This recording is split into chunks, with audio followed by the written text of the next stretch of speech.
அனைவருக்கும் கோபிநாத்தின் அன்பு வணக்கம். என் இனிய பொன்மொழிகளே எல்லோருக்கும் வணக்கம். ஏன் இப்போ இவ்வளவு ஹார்ட் அட்டாக்ஸ் நடக்குது? இதயம் சம்பந்தப்பட்ட நோய்கள் இப்படி அதிகரித்திருப்பதற்கு காரணம் என்ன? இளைஞர்களுக்கு அது சின்ன வயசுல இந்த பாதிப்பு ஏற்படுவதற்கான காரணம் என்னங்கிற கேள்வியும் பயமும் பொதுமக்களிடம் இருக்கிறது. அவங்க எல்லாம் ஒரு பக்கம் இருக்காங்க, இன்னொரு பக்கம் அது சம்பந்தப்பட்ட மருத்துவர்கள் இருக்காங்க. எல்லோரும் தயாராக இருக்கிறீர்களா? உங்களுக்கு இந்த இதயம் சம்பந்தப்பட்ட நோய், குறிப்பாக ஹார்ட் அட்டாக் வந்து விடுமோன்னு என்னென்ன பயம், பதட்டம் எப்பெல்லாம் வருது? சொன்னா தீத்துற போறியா? என்னால முடிஞ்சதை செய்யறேன், சொல்லுங்க. கரெக்ட்பா. பிரெயின்ல ஒரு சின்ன கட்டி இருக்குன்னு சொல்லியிருக்காங்க. அதுக்கு நான் டேப்லெட் எடுத்துட்டு வர்றேன். ஆனாலுமே இதை பத்தி ஒரு பயம் எனக்கு. ஏன்னா நான் வேலை செஞ்சுட்டு இருக்கும் போதே எனக்கு திடீர்னு ஒரு மயக்கம் வந்துடும், படபடன்னு வரும். நினைச்சால நெஞ்சு பதறது. சரி, நாம கொஞ்சம் வயசுல வர ஹார்ட் அட்டாக்க பார்த்தாலே அந்த படபடப்பு நமக்கு அதனால வருமோ என்னமோ அந்த ஒரு பயம் எனக்கு. செய்திகளை கேள்விப்படுறப்ப நமக்கு இது வருமோன்னு பயமா இருக்கு. அதெல்லாம் கண்ணு முன்னால வந்து போமா இல்லையா? பயப்படதான் செய்யலாம். என் ஃப்ரெண்டு ரீசெண்டா இறந்துட்டான் சார், ஒரு ஹார்ட் அட்டாக்ல தான். எதனாலும் தெரியல, அதுல இருந்து எனக்கு பயமா இருக்கு. பதட்டமா இருக்கா? என்னையா பதட்டம்? ஈவன் வந்து நான் ஒர்க் பண்றேன், பட் என்னால ஸ்டாமினாவா இருக்க முடியல. என் நிலைமை ரொம்ப மோசமா இருக்குங்க. சார் சொல்ற மாதிரி நானும் என்னோட ஃப்ரெண்டுக்கும் பார்த்துருக்கேன். அவர் எந்த ஹேபிட்டும் கிடையாது, நார்மலா இருக்கிறவர், ஒர்க் அவுட் பண்றவர். திடீர்னு அவருக்கு இந்த மாதிரி ஒரு மைல்டு அட்டாக் வந்துடுச்சு. என்ன கொடுமை சரவணன். நம்மளுக்கு நார்மலாக கேஸ்ட்ரிக்ல ஆகும் இல்லையா, அதை பார்த்ததுக்கப்புறம் இந்த பெயின் வரும்போது நம்மளுக்கும் அந்த மாதிரி இருக்குமோ சிம்டம்ஸ், அந்த ஒரு ஃபியர் வருது. இது வேற கன்ஃபியூஸ் ஆகாத ப்ரோ. ஒரு டாக்டருக்கே ஒரு ஹார்ட் அட்டாக் வருதுன்னா அதுக்கு என்ன காரணம், அது எதனாலும் தெரிஞ்சுக்க விரும்புறேன். உங்களுக்கு ஒரு தகவல் தெரியுமா? நம்மளுடைய ஆயுட்காலத்தை விட டாக்டர்களின் ஆயுட்காலம் குறைவு, தெரியுமா இல்லையா? நம்மளை பாத்துக்கிற பாவம் அவங்கள பாத்துக்கிறது இல்ல. என்ன சொல்லுகிறாய்? உண்மையை சொல்லுகிறேன் மன்னா. சார், ஃபிட்னஸ் ட்ரைனராக இருக்கேன் நான். ஜிம்மில் என் கூட இருக்கிற என்னோட ஃப்ரெண்ட்ஸ், என் க்ளோஸ் ரிலேஷனே பார்த்தீங்கன்னா இதே மாதிரி ஜிம் போயிட்டு தான் வந்து இறந்தாரு.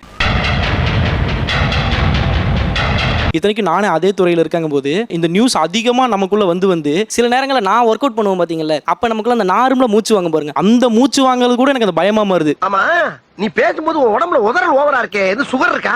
சார், எனக்கு வந்து இந்த க்ளோஸ்டு தியேட்டர் இருக்கு பாருங்க, அது உள்ள போன உடனே பால்பிட்டேஷன் ஸ்டார்ட் ஆயிடும், படபடப்பு. பாவம் தாண்டா, ரொம்ப கஷ்டம். திடீர்னு எனக்கு தலை சுத்துற மாதிரி ஆச்சு, ரொம்ப ஸ்வெட்டாக ஆரம்பிச்சிருச்சு, என்னால் பேச முடியல, ஒரு மாதிரி கொளருது பேச. அப்புறம் என்னாச்சு? அதுக்கப்புறம் என்ன? பக்கத்தில் இருக்கிற ஹாஸ்பிட்டல் ஃப்ரெண்டு கூப்பிட்டு போகிறோம், அங்கே போய் செக் பண்ணுறாங்க, எல்லாமே நார்மல்னு சொல்கிறாங்க. நார்மலாக ஒரு இன்ஜெக்ஷன் போட்டு அனுப்பிச்சிடுறாங்க. அத்தடி எத்த தண்டி ஏயா ஊசி கொண்டு கடப்பால கணேச கொடுத்துருக்கேன், பாடி தாங்க. நான் என்ன பண்ண ஆரம்பிச்சிட்டேன். அதில் நிறையா வர நார்மலாக ஒரு சின்ன பெயின், எனக்கு அதுக்கு முன்னாடி வரைக்கும் அதை விட பெரிய பெயினே இருந்திருக்கு, எனக்கு பயம் இருந்ததில்லை. அது பண்ணதுக்கு அப்புறம் எனக்கு ஒரு சின்ன பெயின் வந்தால் கூட இது ஹார்ட் அட்டாக்காக தான் இருக்கும் டெஃபினட்டாக. 200 பெரியார் இல்ல 400 பெரியார் வந்தாலும் முடியாதுடா. எதுக்கு? உங்களை திருத்துறதுக்கே. இங்கே சரியாயிருச்சு, ஓகே தலைவலிக்கு தான், தலைவலி கூட ஒரு வகையான symptoms for the heart attack. அப்படி அது தெரியாது சார். நிறைய டாக்டர்கிட்ட போயிட்டேன் நான். ஆனால் எல்லாருமே ஒன்றுமில்லைன்னு தான் சொல்கிறாங்க. ஒன்றுமில்லைன்னு தான் சொல்கிறாங்க. அப்படிங்களா? ரொம்ப சந்தோஷம். எவ்வளோ டாக்டர்ஸ் இது சம்மந்தமாக பார்த்துருக்கீங்க? நான் ஒரு 40 டாக்டர்ஸ் மேலே பார்த்தேன். எவ்வளோ செலவு பண்ணியிருப்பீங்க அப்போ? மோர் தென் 5 lakhs.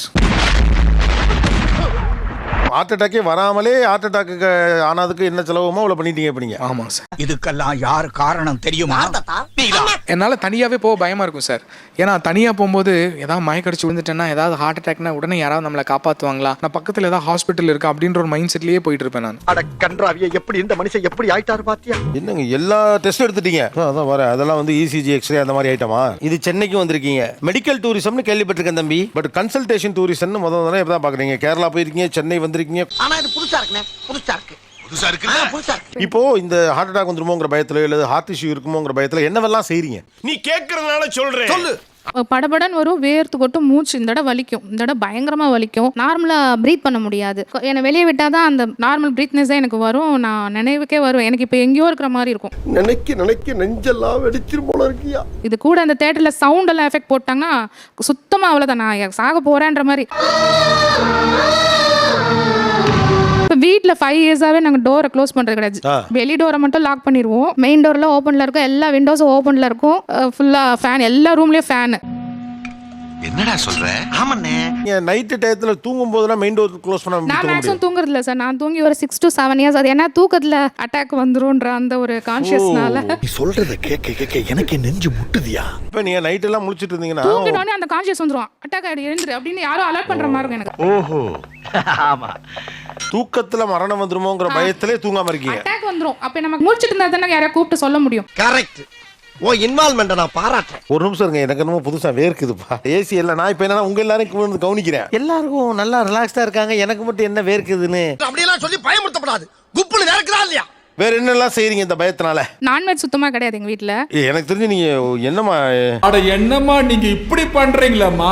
10 இயர்ஸாவே உங்க நான்வெஜ் கட் பண்ணிட்டோம். நான்வெஜ்ஜும் கிடையாது. கிடையாது. ஏன் அது இருதயத்தை அது இவங்க அடைச்சிருந்தோம்? வந்து ஆமாங்க, அவ்வளவுதாங்க மேட்ரு. கார் வந்து கரெக்டா ரெடி, ஏதாவது இமீடியட்டா கூட்டு போற மாதிரி ரெடியா இருக்கணும். கார் ஓட்ட ஆள் பக்கத்துலயே இருக்கணும். எல்லாமே ரெடி எமர்ஜென்சிக்கு. சரௌண்டிங்ல ஹாஸ்பிட்டல் பக்கத்துல இருக்கணும். நம்ம ரொம்ப தூரம் போற வரைக்கும் நம்ம தாங்குமான்னு தெரியல. வீடெல்லாம் இப்போ ஸ்கூலுக்கு பக்கத்துல பாக்குற மாதிரி ஆஸ்பத்திரி பக்கத்துல பாத்துறீங்க. ஆஸ்பத்திரி பக்கத்துல பார்த்து வச்சிடணும் அப்படின்னு சொல்லிட்டு அந்த மாதிரியே தான் சார் இருப்பேன். நீ இங்க இருக்க வேண்டிய ஆளே கிடையாது. இறங்க சார் இருக்கணும். 2 இயர்ஸ் முன்னாடி 7 மணிக்கு எங்க ஹஸ்பண்ட் நல்லா தான் சார் இருந்தாங்க. லைட்டா ஒரு மாதிரி என்னோ பண்ணுதுன்னாரு. பக்கத்துல இம்மீடியட்டா வித்தின் ஒரு 15 மினிட்ஸ்ல ஹாஸ்பிட்டலுக்கு நாங்க கூட்டிட்டு போனோம். நடந்து போனவர் அப்படியே சுரண்டிக்கல் விழுந்துட்டாரு. கொண்டு போனோம், CPR வச்சு பார்த்தாங்க, அவர் இறந்துட்டாரு. எப்படி சார் பயப்படாம இருக்க முடியும்? ஆக்சுவலா இதெல்லாம் பயங்கள். இந்த பயம் முதல்ல அவசியம் இல்லையா? பயம் இருக்கலாம், பட் இங்கே சொல்கிறோட மெஜாரிட்டியோட சிம்டம்ஸ் பார்த்தீங்கன்னா கார்டியாக் நியூரோசிஸ் மாதிரி தான் இருக்குது. ஒரு நான் கார்டியாக் செஸ்ட் பெயினை அவங்க ஒரு செஸ்ட் பெயினாக நினச்சிக்கிறாங்க. கேட்டுக்க. ஃபார் எக்ஸாம்பிள் அவர் வந்து ஒரு சிடி கால்சியம் ஸ்கோர் பண்ணியிருக்காரு. அந்த சிடி கால்சியம் ஸ்கோர் 0னா he can be reasonably very happy that அவருக்கு ஹார்ட் அட்டாக் வரும். ஏன்னா கால்சியம் ஸ்கோர் 0னா 10 இயர்ஸில் அவருக்கு ஹார்ட் அட்டாக் வரதுக்கான வாய்ப்பு ரொம்ப ரொம்ப கம்மி. அப்பாடா டேய் மச்சான், ஏ ரூட் கிளியரா? சிடி கால்சியம் ஸ்கோர் அது பண்ணிருக்கீங்க? பண்ணிருக்கேன் சார். 0வா? 0 சார். சூப்பர். அப்பனா அவருக்கு வாய்ப்பு கம்மி தான். அப்போ அவர் ஆனால் நம்பணும்ல, அதை நம்ப மாட்டேங்கிறாரு. சரிடா, நீ சொல்றது எப்படி நான் நம்புறது? நான் உங்களை எப்படி நம்ப? பாஸ் கொஞ்சம் படுங்க. இவரை தாண்டிட்டேன், இதுக்கு மேல உங்க இஷ்டம். நம்மளுக்கு எல்லா ரிஸ்க் ஃபேக்டர்ஸும் இருக்குன்னா ரிஸ்க் அதிகம். இப்போ டயபெட்டிஸ் இருக்கு, ஸ்மோக்கிங் இருக்கு. இருக்கட்டும் சொல்றேன். ஃபேமிலி ஹிஸ்ட்ரினா ப்ரீமெச்சூர் ஃபேமிலி ஹிஸ்ட்ரி இருக்கணும். அப்படின்னா என்னோட ஒரு ஃபேமிலி ரிலேட்டிவ், மேல் ஃபேமிலி ரிலேட்டிவ்க்கு 40 வயசுக்கு முன்னாடி ஹார்ட் டிசீஸும், ஃபீமேல் ரிலேட்டிவ்க்கு 60 வயசுக்கு முன்னாடி ஹார்ட் டிசீஸ் இருக்கிறது தான் ஃபேமிலி ஹிஸ்ட்ரி. இது தெரியாம போச்சே, தெய்வமே தெய்வமே. என்னோட கிராண்ட் ஃபாதருக்கு 75ல ஹார்ட் ப்ராப்ளம் வந்தது, என்னோட கிராண்ட் மதருக்கு 60ல heart problem. Is not family history. அப்பாடா சொல்லி முடிச்சாச்சு. என்ன சொல்ல வரேன்னா, நீங்கள் வந்து பொதுவாக நீங்கள் இவ்வளோ பயப்படக்கூடாது. நான் நிஜமாக சொல்கிறேன், இவ்வளோ பயம் தேவை இல்லை. ஆக்சுவலாக எதை வச்சு அப்படி சொல்றீங்க? எல்லாருக்குமே வயசாகுது. இப்போ நமக்கு முட்டி தேய்மானம் வருது இல்லையா, வயசாயிருச்சுன்னா. ஆமா ஆமா. அடுத்தது நமக்கு வயசாயிருச்சுன்னா முடி நரைக்குது, வயசாயிருச்சுன்னா நமக்கு தோல் சுருங்குது. ஏதோ பேசுறதுக்காக பேசிட்டு இருக்காத, நேரத்தை கடத்தாத, நல்ல விவரமா பேசு. அதே மாதிரி ஹார்ட்டுக்கும் வயசாகும். ஸோ ஹார்ட்டுக்கு வயசாகுதுன்னா அதுக்கும் வந்து அதுக்குண்டான சேஞ்சஸ் நடக்கும். அது இயற்கையாக நடக்கிறது. சரி. இந்த மாதிரி இயற்கையாக நடந்து ஒருத்தருக்கு ஹார்ட் அட்டாக் வருதுன்னா அது வந்து நார்மலாக யூஸ்வலாக நடக்க போகிறது யூஸ்வலாக ஒரு 60-70 வயசுக்கு மேலே தான் அது நடக்கும். ஆகுறதுன்னு முடிவு பண்ணதுக்கு அப்புறம் தூக்கல மாட்டிக்கிட்டானே, லாரியில மாட்டிக்கிட்டானே, எல்லாம் ஒண்ணுதானப்பா. ஒரு சுருக்குன்னு குத்துற மாதிரியான வலியோ, நெஞ்சு வலி உடனே ஒரு 2 செகண்டுக்கு இருக்கு, இல்லை ஒரு 2 நிமிஷத்துக்கு இருக்கு, சரியாயிடுது அப்படின்னு இருக்கிற வலியெல்லாம் இருக்கும்போது அதை பார்த்து நம்ம பயப்பட வேண்டாம். சொல்லவே இல்ல, கேட்கவே இல்லையா? என்ன சென்ட்ரல் பெயின் இருக்கணும், அது வந்து அழுத்துற மாதிரி இருக்கணும், ஒரு 20 மினிட்ஸ் வரைக்கும் இருக்கணும், குறையணும், ஏறணும், விட்டு விட்டு வரணும் அப்படின்ற மாதிரியான சிம்டம்ஸ் இருக்கிறது வந்து நம்ம கார்டியாக்னு எடுத்துக்கலாம். புரிஞ்சதா? இப்போ இது தேவையில்லாத பயம். நீங்க செக் பண்ணியாச்சுன்னா அதை நம்பணும் அப்படிங்கிறாங்க. ஏன் உங்களால அப்படி நம்ப முடியல? அதாவதுனே சுற்றி இருக்கிறவங்களுக்கு எல்லாம் ஒரு பெரிய பிரச்சனை வருது, ஹார்ட் அட்டாக்ல இறக்குறாங்க. எனக்கு இருக்குமா, எனக்கும் அந்த பிரச்சனை இருக்குமா அப்படின்னு ஒரு டவுட் வருது. அப்படிங்கிற அப்போ வந்து அவங்களுக்கு வந்து டயக்னைஸ் பண்ணக்கூடிய மெத்தட்ஸில் கொஞ்சம் காம்ப்ளெக்சிட்டிஸ் இருக்குதோன்னு நான் நினைக்கிறேன். அப்படி பஞ்சாயத்து நினைக்கிறேன். அதை சொல்லு முதல்ல. இப்போ ஜென்ரலாக ஒரு ஃபிசிஷியன்ட்ட நம்ம போகிறோம் அப்படின்னு வச்சுக்கோங்களேன், முன்னாலெல்லாம் ஸ்டெத்தஸ்கோப் வச்சு பார்ப்பாங்க.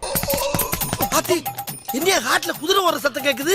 டாக்டர்னாவே அதான் ஸ்டெத்தஸ்கோப் வச்சு பார்ப்பாரு அப்படின்னு சொல்லி. இப்போ பெரும்பாலும் ஸ்டெத்தஸ்கோப் அவ்வளோ வைக்கிறது இல்லை. அந்த மாதிரி எல்லாம் இருக்கிற சான்ஸ் இல்லையே. ஸ்டெத்தஸ்கோப் யூஸ் பண்ணி கிடைக்கிற இன்ஃபர்மேஷனோட நம்ம எக்கோ ஸ்கேன் பண்ணும்போது அதோட நிறைய இன்ஃபர்மேஷனே கிடைக்கும். எக்கோ ஸ்கேனு இதெல்லாம் அப்புறம் வருவோம்.